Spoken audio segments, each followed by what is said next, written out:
Convidamos você para viajar conosco em uma nova direção. Começa agora.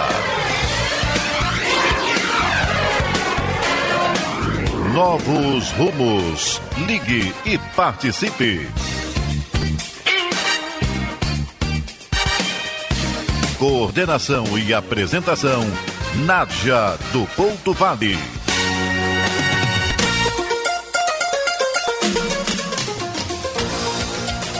Alô, amigo ouvinte, está entrando no ar mais uma edição do seu programa de informação, cultura e prestação de serviços, Novos Rumos, pela Rádio Rio de Janeiro, a emissora da Fraternidade. Hoje nós estamos no ar e esta é uma edição especial em homenagem ao nosso querido codificador Allan Kardec, que desencarnou no 31 de março, nesse caso em 1869, deixando esse legado inestimável, a codificação da doutrina espírita, que consubstanciou a promessa de Jesus à humanidade terrena, dizendo: eu rogarei ao Pai que vos envie um outro Consolador. E essa tarefa grandiosa, que é uma missão extraordinária, não temos notícia de que tenha repousado sobre humanos ombros uma tarefa de tal envergadura, de tal grandeza, do ponto de vista dos benefícios para a humanidade encarnada, mas do ponto de vista também do planejamento cósmico para o desenvolvimento e a evolução em nosso planeta. Sobre o nosso Allan Kardec, todos nós sabemos, um verdadeiro scholar, não é? Uma criatura que tem todas as credenciais para ser exatamente esse codificador. Preparado ao longo dos tempos, desde que era sacerdote druida, recuadíssimos tempos, ele foi, através de várias encarnações, ele foi se preparando para estar à altura dessa grandíssima missão. Nós sabemos que Hippolyte Léon Denisard Rivail, o professor Rivail, é essa figura de extraordinário relevo no cenário acadêmico, intelectual da sua época, o século XIX. Ele tinha formação não só em várias línguas, dominava plenamente essas línguas, e nós vamos usar apenas um exemplo. Ele traduziu do alemão para o francês aquela obra sobre o Telêmaco, que é uma preciosa tradução, mas ele dominava várias línguas. E foi criado num ambiente positivista da época, o que também lhe valeu para depois usar uma metodologia, a metodologia científico-positivista, para estruturar a codificação da doutrina espírita. Mas ele também tinha formação nas humanas, nas artes literárias. Ele foi criado, na verdade, lá em Yverdon, aquele maravilhoso castelo onde o maravilhoso, um dos maiores educadores da humanidade, Pestalozzi, desenvolveu projetos criativos maravilhosos para a educação no planeta. E então, quando ele regressou a Paris, ele escreveu várias obras, inclusive o seu trabalho, seu manual, seu livro sobre aritmética foi usado amplamente em França e depois também no exterior. E essa figura, que depois se tornou o nosso querido codificador Allan Kardec, então deu cabo da sua missão como cidadão e como enviado de Jesus ao planeta para essa grande missão. Muito se tem falado sobre essa sua faceta. Também nós vamos destacar o fato de que ele sempre viveu, exemplificou aquilo que está na codificação. Um desses exemplos é o seu profundo amor pela humanidade, a sua tolerância, a sua solidariedade indescritível. Ele fazia o que o nosso querido Chico Xavier fazia. Ele recebia dinheiro em um envelope, não via nem quanto estava ali, e doava para pessoas que estivessem em necessidade, e nem perguntava qual era a religião que aquela pessoa, aquela família estava seguindo. Ele também deixou reservada uma quantia, porque ele tinha uma propriedade, ele queria ali abrigar os espíritas que estavam em situação carenciada do ponto de vista material. e ele construiu essas edículas para dar esse amparo na idade mais avançada desses espíritas, no que foi secundado pela sua amada esposa Amélie Gabrielle Boudet, a Doce Gabi, como ele chamava. Então, nesse contexto, muito se tem escrito e falado sobre o nosso querido professor Rivail, que é Allan Kardec, e já se falou também que ele foi médico. Quem primeiro divulgou publicamente essa ideia, digamos, ou esta informação, foi Pierre Gaëtan Lemarie, que é o seu sucessor na Revista Espírita, que o próprio Kardec não só criou, mas que manteve com os próprios recursos até a sua desencarnação em 31 de março de 1869, como nós já dissemos. O próprio Kardec sempre custeou todas as despesas de divulgação da doutrina espírita. Ele próprio custeava as suas próprias viagens, ele jamais usou um franco sequer em seu benefício que tivesse sido canalizado para a divulgação da doutrina espírita.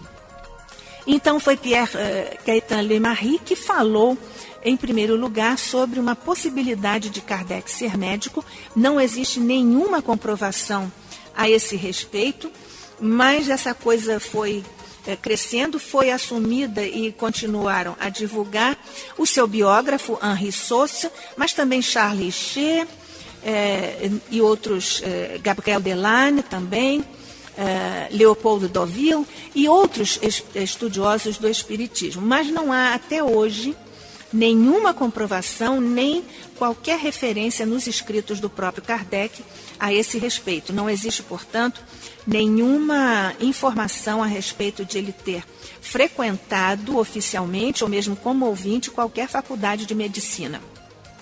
Mas existe uma outra questão que também começou a ser divulgada sobre o Kardec, que é de que ele era um inventor.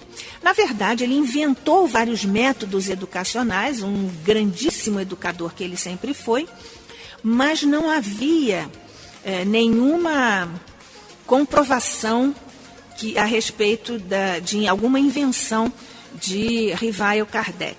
Aquela grande obra de Zeus Van Tuyl e Francisco Thyssen, Allan Kardec, Educador e Codificador, publicado pela Federação Espírita Brasileira, nos dá conta de que não há nada a esse respeito, até agora.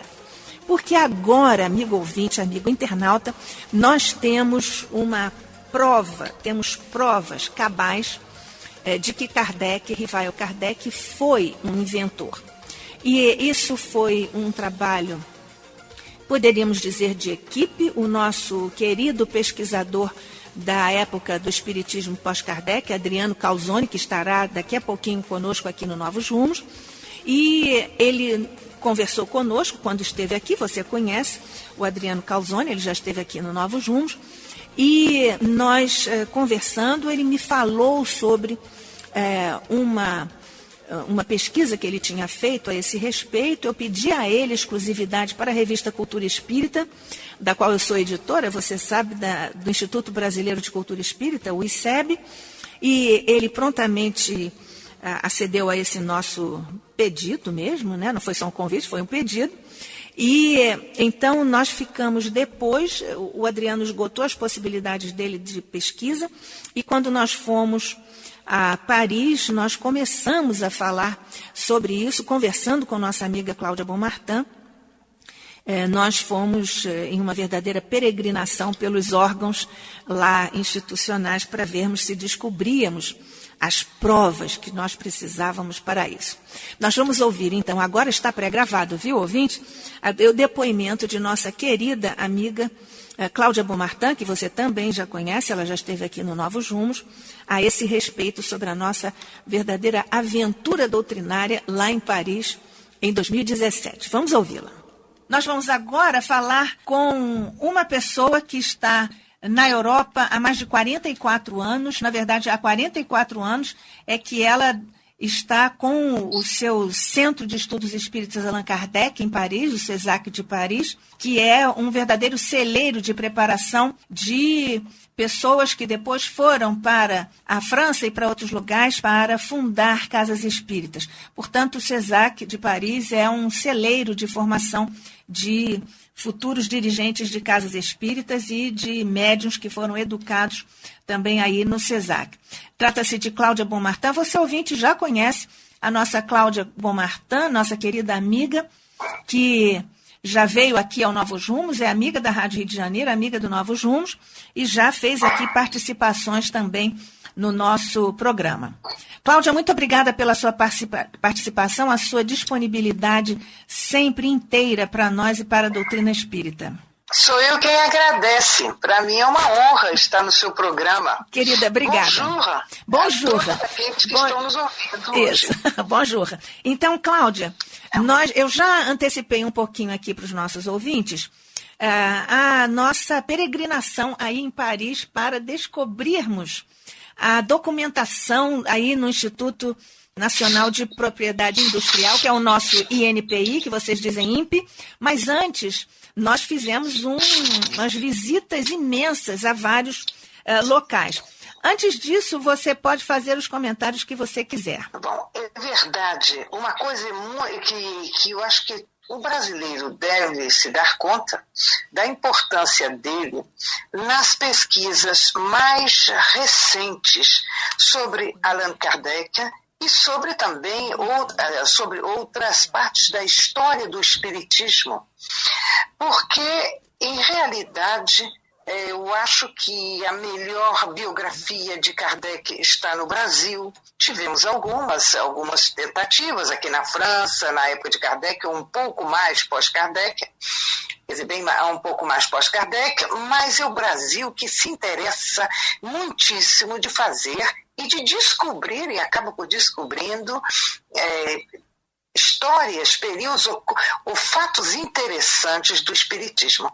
E dessa vez foi o brasileiro Adriano Calzoni, não é? Isso. Eu ainda não tive a oportunidade de conhecê-lo pessoalmente, mas parece que é um lutador, é um bom pesquisador. E foi ele que descobriu que o nosso amigo Allan Kardec foi, antes de ser conhecido, se interessar por o que viria a ser a doutrina espírita mais tarde, codificada por ele se interessou também a ser um inventor. E Adriano encontrou esta informação devido a pesquisas profundas que nós aqui na França não tínhamos a menor ideia. E muita gente ainda não tem. Estamos esperando a revista justamente que vai sair do Brasil para trazer ao povo francês também, a muita gente daqui, para mostrar. Então, e aí ele descobre lá no Brasil o que existe, e nós aqui buscamos. A Nádia, vindo à França, conversa comigo e nós saímos em busca de onde encontrarmos este material. Né? Isso. E aí foi toda uma história. Eu não sei como nós andamos, hein, Cláudia? Vamos contar para o nosso ouvinte, para o nosso internauta? Uhum. Vamos lá. Vamos contar para o nosso ouvinte e para o nosso internauta como é que nós peregrinamos por aí. Primeiro nós fomos ao Quinem, né? Fala sobre o Quinem, onde foi o nosso primeiro ponto. Nós começamos também a buscar por internet por onde poderíamos começar. Aí começamos por uma faculdade aqui que se chama Quinem. E o Quinem, ele forma engenheiros e forma também muita gente em tecnologias e a parte industrial. E aí nós ali fomos, em pleno Paris, e fomos visitar. Chegando lá, nós começamos a ver onde ir. Fomos à biblioteca, conversamos com pessoas e fomos ao museu também, muito interessante. Porque não era lá no Quinem. Vamos assim, referentes a Allan Kardec, ou a Hippolyte Léon Denis Arrivaille, porque isto se passou antes que ele ficasse Kardec.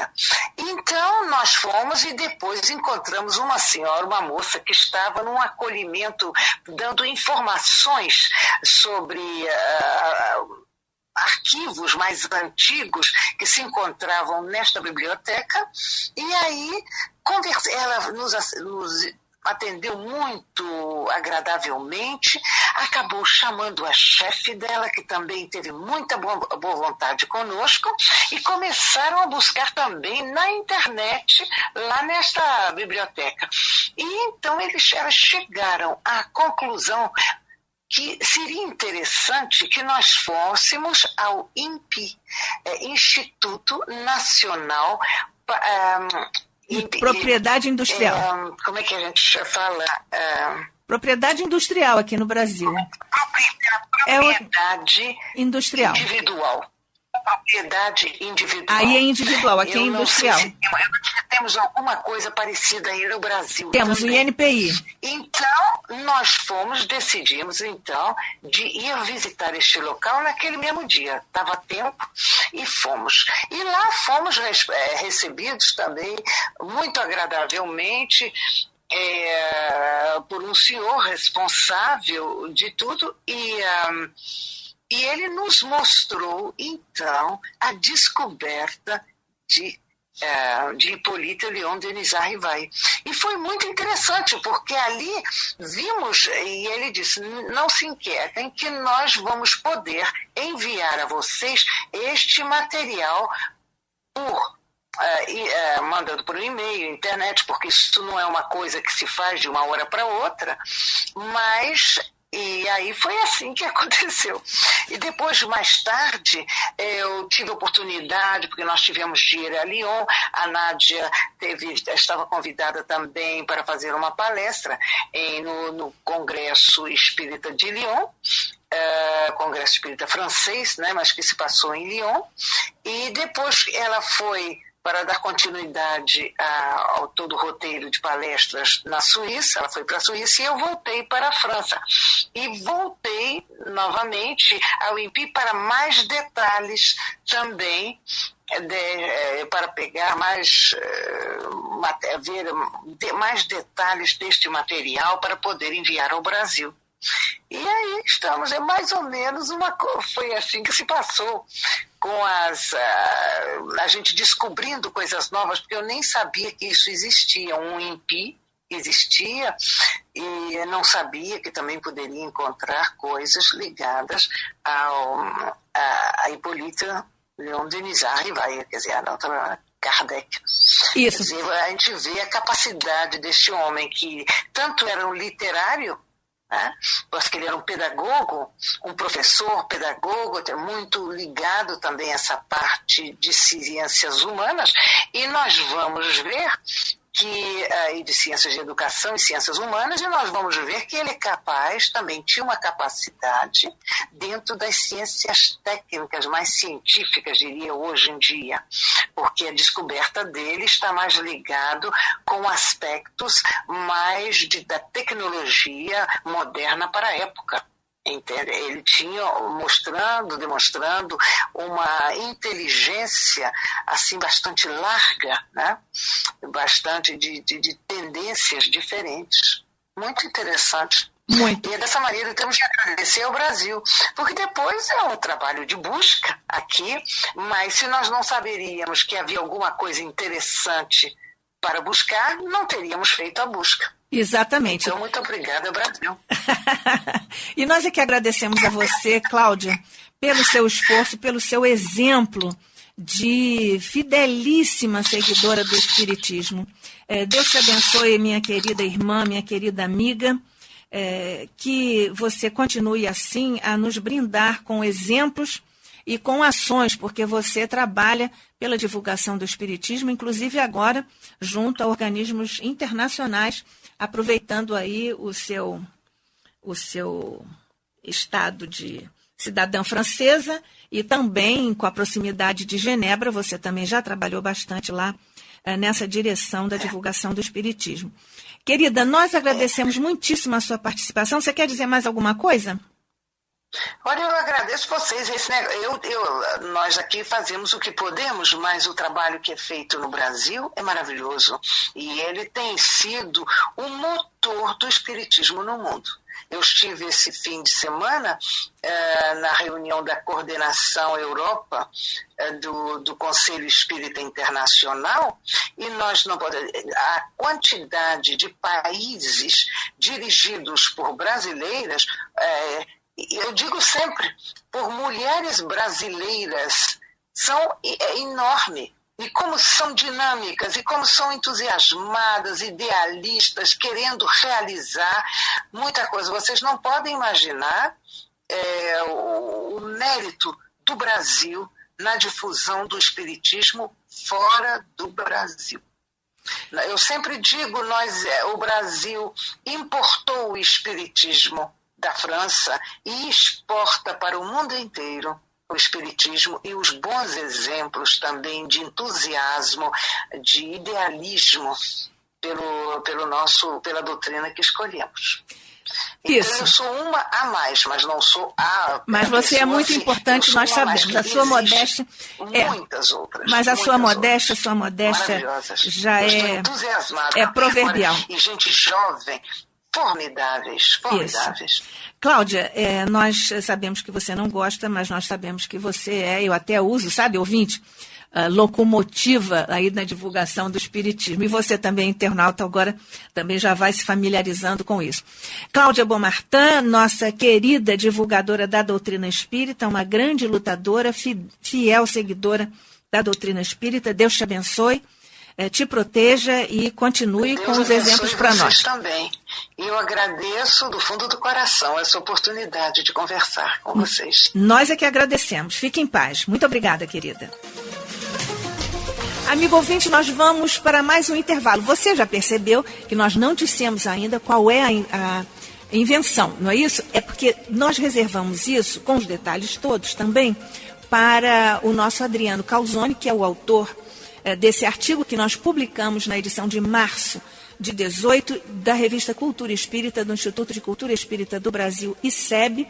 Nós dedicamos a edição inteiríssima ao Kardec Inventor. Até já. Não saia daí, por favor, porque nós temos mais novidades sobre esse furo de reportagem planetário. Continue participando. Está no ar. Novos rumos.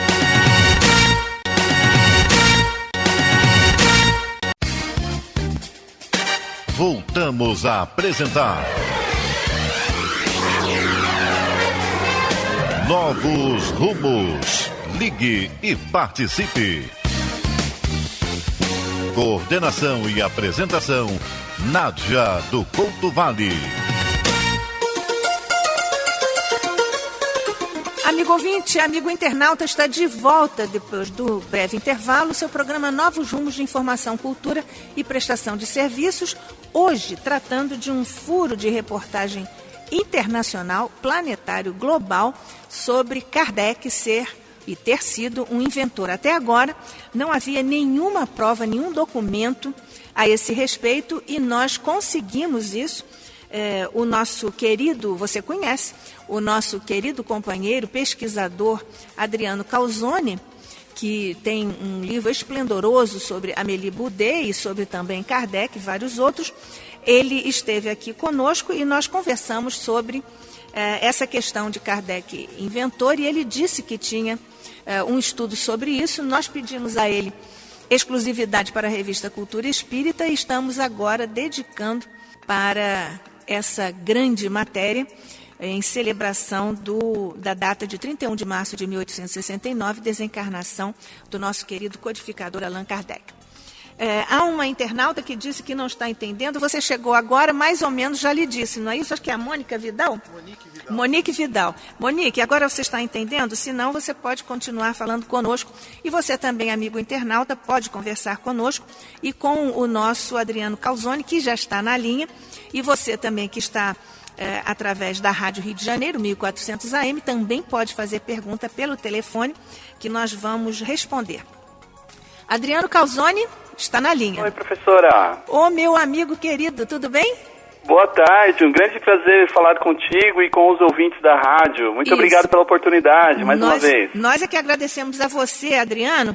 Para os nossos ouvintes e internautas se situarem melhor, Adriano Calzone é de São Paulo, São Caetano do Sul. Ele é educador em arte e tecnologia, é médium, já fez um extraordinário programa aqui sobre mediunidade, é pesquisador espírita paulistano, especialista no espiritismo francês do período pós-Kardec.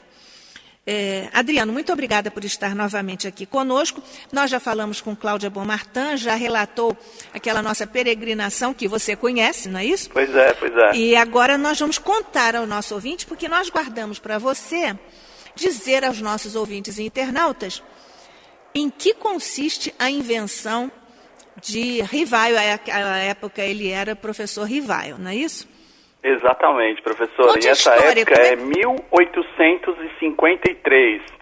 O professor estava com a idade de 49 anos, né? Isso. E ele vai se dirigir, então, à secretaria da prefeitura do departamento do Sena, em Paris, para entregar aí um pedido bastante inusitado que nos pegou de surpresa, que foi um pedido de patente de invenção de 15 anos. E aí, esse fato nos pegou de surpresa, né, professora? Isso, exatamente. Agora, Adriano, conte para os nossos ouvintes e internautas como é que você chegou a essa possibilidade de desvendar essa questão, essa faceta do Kardec. Você estava lendo assim a esmo, de repente aconteceu, foi isso? Olha só, com a possibilidade hoje da abertura das bibliotecas digitais, né, nós estávamos fazendo pesquisa sobre esse período, exatamente o período dessa década de 1850, referências sobre o professor Rivaio. E sem querer, tudo sem querer, né? A gente sabe que não é sem querer. Exatamente. Nós tomamos contato com uma pequena minuta, onde havia o nome completo do professor Rivaio. E aí eu fui olhar aquilo e falei, nossa, do que se trata, né? Quando eu olhei a menção sobre patente de invenção de 15 anos e o nome Cuvette Siphon Mobile, ou seja, vaso sifão móvel, eu falei, opa, peraí, tem alguma coisa diferente aqui, né? E aí eu fiz o levantamento da minuta e depois eu fui ler essa minuta e, de fato, era o professor Rivaio fazendo uma solicitação para autorização de uma patente de uma invenção industrial. E aí foi que desencadeou toda essa curiosidade, essa investigação do que seria exatamente isso, né? Inicialmente nós achávamos que era um sifão de cozinha, esse simples, né? E aí, com a descoberta em loco da sua, né, professora, junto com a Cláudia lá no INPI da França, nós descobrimos que é um projeto muito mais sofisticado, né, muito mais aprimorado, em cunho já industrial, que aí nos suscitou algumas investigações que nós remetemos ao Instituto Pestalozzi, no sentido de que nós descobrimos que, de fato, o professor Rivaio teve uma educação multidisciplinar no Instituto Pestalozzi, né, e com muitos conhecimentos ligados à área técnica industrial, né, essa área da engenharia civil. Sim. Então, com essas habilidades desenvolvidas lá em Yverdon, quando ele era discípulo de Pestalozzi e depois monitor, professor lá no Castelo de Yverdon, no Instituto de Pestalozzi, ele voltou a Paris, criou várias metodologias na área de ensino, não é isso, da educação, e acabou com essa aventura, não é isso, na área das ciências exatas. Exatamente, professora. Na década de 1850, Paris estava passando por uma grande transformação na sua arquitetura, né, em termos de engenharia civil. Foi contratado um arquiteto, uma equipe bastante competente para demolir prédios antigos, né, e abrir aqueles boulevards que hoje são famosos em Paris. E exatamente nesse período, né, o professor Rivaio encontrou essa possibilidade, até comercial, vamos dizer assim, para elaborar essa patente, que é uma patente extremamente minuciosa. Depois o ouvinte vai poder conferir na revista, né, na revista Cultura Espírita, os detalhes dessa patente, você percebe que ali precisa ter uma cuidade técnica muito grande, né? Até no sentido de testar essa patente, que acreditamos que ele testou. Então, nesse período, nessa década de 1850, Paris estava em construção, ou em reforma, vamos dizer assim. E foi justamente nessa época em que ele faz o pedido dessa patente, que para a gente é uma invenção bastante interessante, né? E que o mais importante dizer, né, Adriano? Ele traz esse conhecimento lá do Instituto Pestalozzi. Isso. É muito engenhoso e depois, ouvinte internauta, vocês vão ver pela edição da revista Cultura Espírita, vocês vão ver que não só nós temos aí os documentos de próprio punho do Kardec, na época Rivail, né, professor Rivail, sobre essa invenção dele, sobre o pedido de patente, né, o brevet para autorização de produção, não é isso, do seu invento, e também temos um documento mais precioso ainda, porque nós temos o desenho que o próprio Kardec, o próprio Rivail fez de próprio punho, porque tinha essa experiência em desenho, que era um dos componentes curriculares lá no Instituto Yverdon. Então vamos seguindo, Adriano. Exatamente, professora. O que nos pegou muito de surpresa com a sua descoberta e a da Cláudia, lá no INPI francês, foi de fato o manuscrito, né, do pedido da patente pelo professor Rivail, que a gente constata ali que é a caligrafia dele, a assinatura dele no final, os carimbos, né, do INPI da época. E o que mais nos pegou de surpresa e alegria foram, de fato, os desenhos técnicos coloridos que estão na patente, que são basicamente uma obra de arte ali, né? E estão na revista. Pois não? E estão na revista, os desenhos. Opa, que vão ser publicados agora. Aliás, os desenhos estão na capa.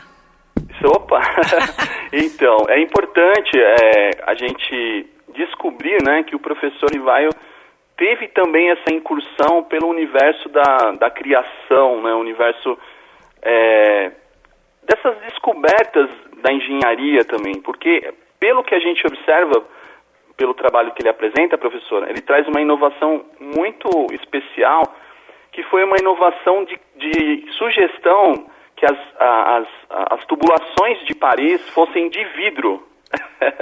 Porque na época as tubulações eram feitas com cerâmica, né? E essas cerâmicas, como a gente sabe até hoje, no Brasil existem tubulações de cerâmica que quebram fácil, dão aqueles vazamentos terríveis que a gente conhece, né? E o professor Rivail traz uma inovação no sentido, até uma ousadia na época, né? De sugerir que as tubulações parisienses passam a ser de vidro. Então ele coloca na especificação técnica como devem ser os encaixes do vidro, a solda do vidro, a espessura do vidro, junto com a sua criação, que foi o sifão móvel, né? Que é uma espécie de vaso enorme, vamos dizer assim, como se fosse uma caixa de esgoto, para o ouvinte ter uma ideia. Mas uma caixa de esgoto extremamente aprimorada, onde, por exemplo, a parte de animais roedores ou insetos não tem possibilidade de passar, de sair do esgoto, né? E subir as ruas, ou mesmo dentro de casa, porque a aplicação da invenção dele é para ser usada dentro das casas, no sentido do quintal, né, para serem aplicadas no quintal, como se fosse uma caixa de esgoto, como também nas ruas parisienses. Então, não há possibilidade alguma por esse sistema de sifão, né, porque a água ela fica estacionada na invenção, e então o animal não consegue sair do esgoto e subir para a rua ou para o quintal da pessoa. E nenhum tipo de inseto passa, né? E ele inventou um sistema tão interessante, professora, de um sistema móvel, que você consegue zerar essa água, né? Essa água que fica parada, você consegue renová-la por um sistema de alça móvel que você tira essa água. Então esse homem, grande cientista, né? Que foi aí o nosso iniciador da doutrina espírita, alguns meses antes dele se interessar pelas mesas girantes e começar a participar das manifestações das mesas girantes, né, nas casas dos amigos parisienses, ele então, alguns meses antes, ele vai lançar essa patente, e com toda essa engenhosidade, você percebe uma cuidade técnica na patente, né, um cuidado que ele teve com detalhes assim, e a gente percebe a importância disso, que já vem trazendo ali a formação, né, de um iniciador da doutrina que sempre teve muito cuidado, né, muito conciso. O próprio texto dele no pedido da patente é muito conciso, muito direto, vai direto ao assunto, né? Não é uma pessoa prolixa, né, professora? Não é, mas o seu artigo está muito objetivo, está muito bom. A revista Cultura Espírita dedica esse número inteiramente ao seu trabalho. Que também foi, de uma certa forma, teve uma participação minha e da Cláudia, porque sabe, amigo ouvinte, sabe, amigo internauta, antes de nós buscarmos isso em Paris, nós tentamos conseguir que alguém aqui no Brasil fizesse os desenhos com a descrição que o Adriano já tinha colocado no artigo, no texto dele. Nós fomos falar com os nossos colegas lá na Universidade Federal do Rio de Janeiro, na Escola de Engenharia, depois na COP, que é o programa de pós-graduação em engenharia, e eles tiveram extremamente foram extremamente gentis, muito boa vontade, mas eles disseram que com aquela descrição, não é, Adriano, que você coloca lá no artigo, aqueles dados eram insuficientes para eles produzirem o desenho técnico, que eles precisariam de muito mais informações que não estavam ali no texto que você descobriu, mas nós depois achamos lá no INPE de Paris, porque aí estava tudo lá colocado, inclusive o desenho técnico de punho do Kardec. Ele próprio já tinha também um livro sobre desenho, ele aprendeu muito desenho lá com o Pestalozzi, não é isso? O que é importante dizer é o seguinte, a nossa descoberta aqui em São Paulo foi uma síntese do pedido de patente, né? Sim. Essa síntese, ela vinha com a descrição da peça industrial que ele havia criado, só que ainda faltava muitos detalhes que só esse documento oficial, que a professora Nádia e a Cláudia conseguiram no INPI francês. Então, o que nós fizemos inicialmente? Isso, né, professora? Já há mais de um ano atrás que nós estamos empenhados nessa descoberta, né? Pois é, nós estamos trabalhando nisso há mais de um ano, os três, né? Exatamente. Então, o que aconteceu? Baseado nessa síntese que nós havíamos conseguido, nós elaboramos um artigo. Só que, olha só, professora, inicialmente eu achava que era um sifão de cozinha.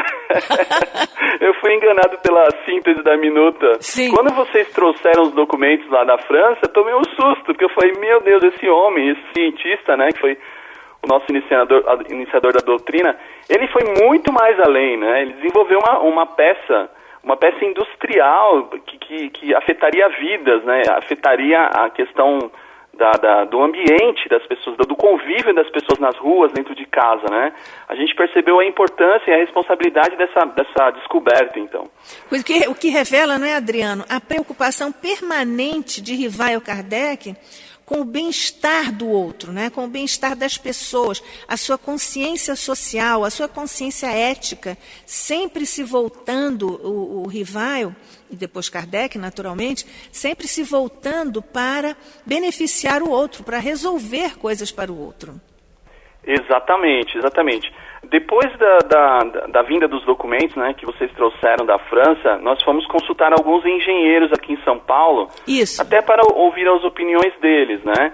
E de fato, assim, o que foi unânime na avaliação foi, de fato, as especificações técnicas, o detalhamento, a riqueza, né, desses detalhes, e de fato as tubulações de vidros, as ousadas tubulações de vidro, né, em 1853, imagina, que de fato trouxe esse diferencial para a patente e traz todo esse brilho, né, que, como mais uma vez eu falei, reflete diretamente naquilo que ele aprendeu no Instituto Pestalozzi, dessa educação multidisciplinar, né, professora? Isso. Tudo isso que ele vivenciou intensamente lá. Então, é mais uma constatação que essa base que ele teve educacional no Instituto Pestalozzi vai formar um homem multidisciplinar, né? Então, que vai trazer aí pra gente uma doutrina muito bem conceituada, com seus preceitos. A gente sente em cada detalhe o quanto que esse homem trabalhou e se dedicou para o bem, né? Isso. Ô Adriano, você aí fez uma menção genérica aos profissionais engenheiros que você consultou. Vamos citar aqui algumas posições, né, algumas avaliações, começando pelo Charles Kempf, né, que é um renomado companheiro nosso, uma grande participação no Conselho Espírita Internacional. Ele é francês, está lá na França, e também deu esse depoimento que enriqueceu o seu artigo e a nossa edição da revista.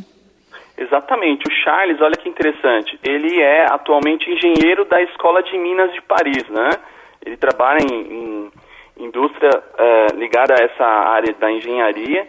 E quando nós encaminhamos a documentação para ele analisar, para nos tecer uma análise técnica, né, sobre a invenção, ele ficou bastante surpreso, me disse até pessoalmente que ficou emocionado, porque ele não imaginava que o professor Rivaio se esbarraria, né, dentro desse universo da engenharia civil.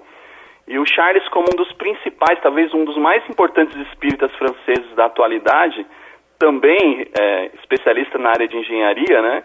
Então, para ele, eu acredito que tenha sido, de fato, muito emocionante descobrir que o fundador da doutrina também teve uma cuidade na área da engenharia, né? Exatamente. Foi bem interessante. Aliás, o Charles Kempf é também um grande pesquisador, você já disse. Ele é o autor do 2º furo de reportagem da Revista Espírita, em outubro de 2016, quando ele nos brindou, ele também nos confiou um belíssimo artigo, ele intitulou a Carta de um Namorado para a Namorada, que é a primeira carta que Allan Kardec escreveu para Amélie Boudet. E é muito interessante nós vermos isso. Agradecemos muito também ao Charles Kempf por ele ter confiado esse furo de reportagem para nós. Ele continua lá vendo uns documentos que foram encontrados, sabe, amigo ouvinte, sabe, amigo internauta, lá em Paris, porque os nazistas, quando da invasão, destruíram muitos documentos, mas foi descoberto agora, feito um baú, uma coisa assim, e há documentos lá. Um deles era essa carta, a primeira carta de Rivaio a Amélie Boudet, e nós publicamos isso aqui na edição de outubro de 2016. Um furo de reportagem que nós agradecemos ao nosso querido Charles Kempf. Mas vamos continuando. Aí você continuou ouvindo outros especialistas, não é, Adriano? Isso, professor, exatamente. Nós consultamos, olha só, a gente ficou tão empolgado com a descoberta, né, que a gente gostaria que tivesse uma opinião de pessoas da área. Então nós fomos consultar lá, que eu já até agradeço aqui no ar, né, o Thales Valeriani Diniz e o Plauto Diniz, que são engenheiros navais. Nós consultamos também um amigo nosso chamado Adair Ribeiro Júnior, que é outro engenheiro naval. E eles trouxeram, então, informações bastante interessantes sobre essa descoberta. Claro, né, professora, como a descoberta foi em 1853, em muitos aspectos dela não correspondem mais com a nossa atualidade. Com a tecnologia moderna, civil, né? Mas tem que relativizar, né, Adriano? Exatamente, exatamente. Mas, assim, bastante interessante. A gente tentou também descobrir se essa invenção do professor Rivaio foi aplicada em Paris, né? Ou se até mesmo ele conseguiu levantar algum fundo por meio dela, porque é uma invenção industrial e comercial, né? Isso. Num momento difícil, hein, professora? É importante dizer isso. 1853, o casal Kardec, né, o casal Rivaio, estava passando por bastante dificuldade, porque a ditadura de Napoleão III estava implementada, né? Isso. E eles estavam passando por dificuldades financeiras. O professor, nessa época, trabalhava por uma livraria católica como contador e também por um jornal católico. Então, ele estava num momento bastante difícil, né, financeiramente falando. Então, acredito que até a iniciativa dele de colocar em prática essa expertise de engenharia civil, né, talvez também tenha sido por essa questão do aperto financeiro, isso, né, de tentar exatamente. Encontrar um meio para colocar a invenção dele em prática. Isso. Adriano, nós temos aqui uma participação do Abílio, de Marechal Hermes. Abílio, muito obrigada por você nos mandar aqui esse recadinho pelo telefone. Um abraço para você. Ele gostaria de saber onde é que a Amélie Boudet está sepultada. Está enviando abraços a todos, nós agradecemos e retribuímos. O Abílio, o Adriano Calzone é autor do livro, talvez o melhor livro, eu considero o melhor livro, sobre a Amélie Boudet, a biografia de Amélie Boudet. Você pode comprar esse livro, você certamente vai se apaixonar, mas diz rapidamente, nós até já estivemos lá, não é? Diz onde está sepultado o corpo de Amélie Boudet, para nós encerrarmos, lamentavelmente, hein, Adriano? Estamos no último minuto. Olha só, professora, os despojos, né, estão sepultados no cemitério Père Lachaise, em Paris, né? E a gente sabe que é um dos túmulos mais visitados hoje lá no cemitério. Isso, junto a Kardec. Olha que incrível, foi construído por Amélie Gabrielle Boudet. Ela que concebeu o monumento fúnebre, né, em homenagem a Allan Kardec. E então eles estão, os despojos, né, estão sepultados nesse local. Isso, os despojos dos dois estão lá, lado a lado, como sempre caminharam aqui na vida material e certamente na vida espiritual. Não é isso, Adriano?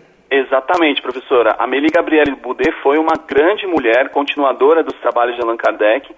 Então a ideia do monumento fúnebre partiu dela, né? Depois foi elegida uma comissão, foi consultado os leitores da Revista Espírita da época, todos eles acharam a ideia muito boa de fundar, né?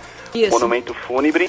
E aí, a partir de 1883, então, com a desencarnação dela, os despojos foram colocados ali, né? Isso. Abílio, você está satisfeito? Há muito mais, porque o Adriano é especialista nisso. Compre o livro dele, viu? Monique Vidal, por favor, poderia falar o nome do autor da biografia novamente? Adriano Calzone, é esse que está falando conosco agora, Monique. Adriano Calzone, C-A-L-S-O-N-E. E o livro dele, sobre a Amélie Boudet, uma biografia, você pode encontrar, você vai adorar. Adriano Calzone, muitíssimo obrigada por mais esta participação aqui no Novos Rumos, certamente antecedendo outras que ainda virão. Você está vendo aí, amigo internauta, que o Sérgio Vanderlei Soares ao nosso lado, que está nos ajudando aqui com o acompanhamento dos internautas. A você, amigo ouvinte, a você, amigo internauta, muito obrigada por estar conosco construindo mais esta edição, histórica edição, do programa Novos Rumos de Informação, Cultura e Prestação de Serviços. Deus abençoe a todos, continuemos juntos, como sempre disse o nosso querido Gerson Monteiro, e até o nosso próximo encontro, se Deus quiser. Tenha uma linda quinzena, grande abraço e até o nosso próximo encontro, se Deus quiser. A Rádio Rio de Janeiro apresentou Novos Rumos.